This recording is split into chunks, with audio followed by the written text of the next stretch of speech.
દિવસે ને દિવસે સાયબર ફ્રોડના કેસોમાં સતત વધારો થઈ રહ્યો છે।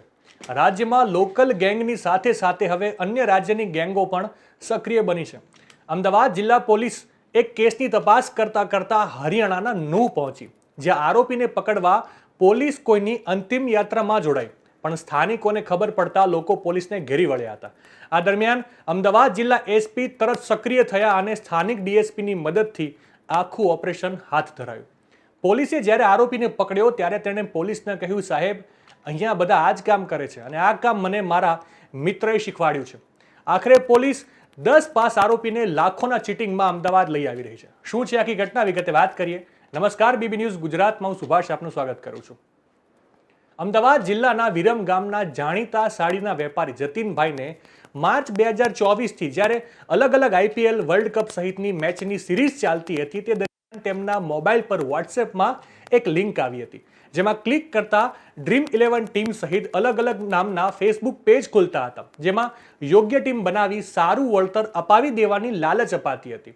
ફરિયાદી જતીનભાઈને લાલચમાં આવી શરૂઆતમાં થોડા રૂપિયાનું રોકાણ કર્યું હતું, જે બાદ તેને વોટ્સએપ પર સ્ક્રીનશોટ આવ્યો હતો, જેમાં તેઓની ટીમ 3.5 લાખ રૂપિયા જીતી હોવાનું બતાવવામાં આવ્યું હતું, જે પેટે તેમને જીતની રકમના 50% આપવા પડશે તેવું કહી 1.5 લાખ રૂપિયા એક એકાઉન્ટમાં જમા કરાવડાવ્યા હતા। અને આ રીતે વેપારી જતીનભાઈ પાસેથી અલગ અલગ સમયે 17 લાખથી વધુની રકમ પડાવી લીધી હતી। વેપારી જતીનભાઈને તેના રૂપિયા પરત નહીં મળતા તેને પોતાની સાથે છેતરપિંડી થયા હોવાનું ખ્યાલ આવતા તેમણે વિરમગામ પોલીસમાં ફરિયાદ નોંધાવી હતી। આ ઘટનાક્રમ અંગે શું કહી રહ્યા છે અમદાવાદ જિલ્લા એસપી, વિગતે સાંભળીએ। हमारी एक विरमगाम टाउन पुलिस स्टेशन की टीम जो है हरियाणा नूह जिला थी जो है एक आरोपी मोहम्मद कैफ ने पकड़ीने लावी है। मोहम्मद कैफ जे छे अमारा एक नवंबर 2024 में एक गुनो दाखल थयो तो आ गुनानो आरोपी है।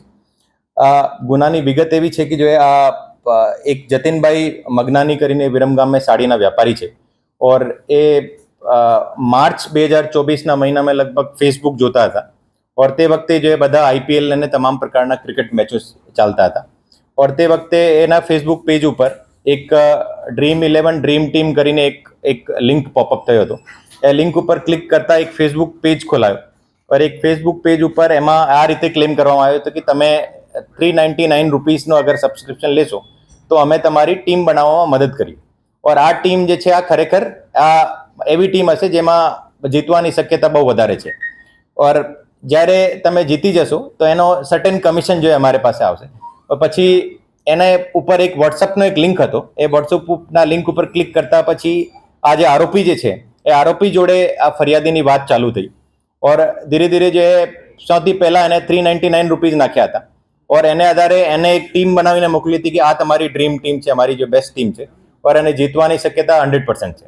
તો પછી એને જ્યારે થોડી વખત પછી એમને એક સ્ક્રીનશોટ મોકલ્યો કે તમે તમારી આ જે ટીમ છે આ 3.5 લાખ રૂપિયા જીતી ગઈ છે और એમાંથી લગભગ અમારો 50% જેવું કમિશન છે તો તમે 50% પહેલી અમારા અકાઉન્ટમાં નાખી દો।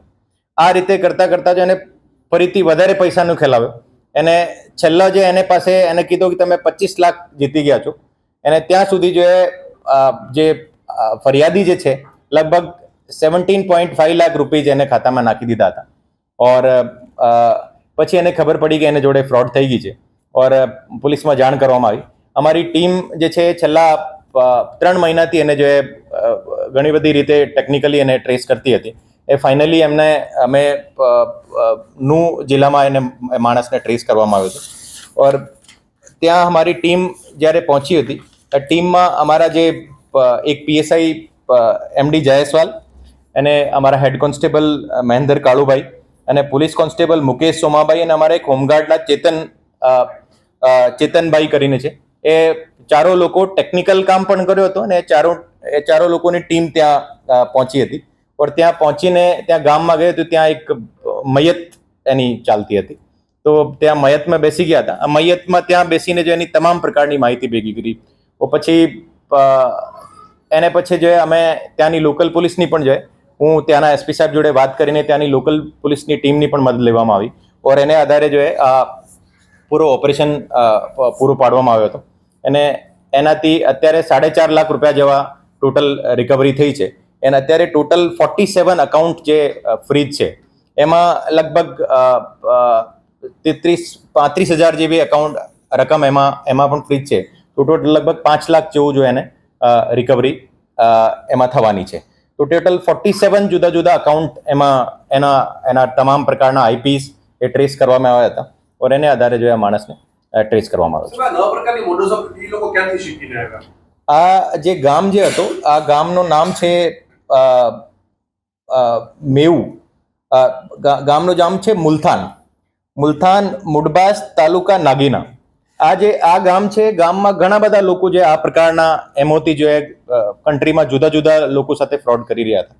ઓર આ જે માણસ હતો આ એના ગામના કોઈ જો બીજા માણસોથી શીખીને પોતાના રીતે આ વસ્તુ ચલાવતો હતો. જો તો અત્યારે જે આ ગામમાં બીજા અમારા કેટલા આરોપી છે એની પણ શોધખોળ અત્યારે ચાલુ છે.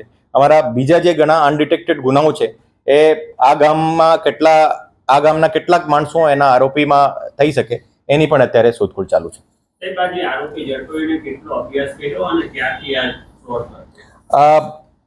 આરોપી જે ફક્ત 10th પાસ છે અને આ જે શીખ્યો હતો જો એના ગામના બીજા લોકોને જોડેથી શીખ્યો હતો. હાલ તો વિરમગામ ટાઉન પોલીસે આરોપી મોહમ્મદ કૈફની ધરપકડ કરી વધુ તપાસ શરૂ કરી છે. પોલીસ તપાસ કરી રહી છે કે મોહમ્મદ કૈફ દ્વારા અન્ય કોઈ લોકોને તેમનો ભોગ બનાવ્યો છે કે કેમ, અથવા તો મોહમ્મદ કૈફની સાથે અન્ય કોઈ લોકો સામેલ છે કે કેમ. આ ઉપરાંત પોલીસ દ્વારા આરોપી મોહમ્મદ કૈફની મિલકત પરથી ભોગ બનનાર ફરિયાદીના અન્ય રૂપિયા કઈ રીતે રિકવર થઈ શકે છે તેની પણ તપાસ શરૂ કરી છે. નવા સમાચાર નવી અપડેટ સાથે ફરી મળીશું. ત્યાં સુધી મને રજા આપશો. નમસ્કાર.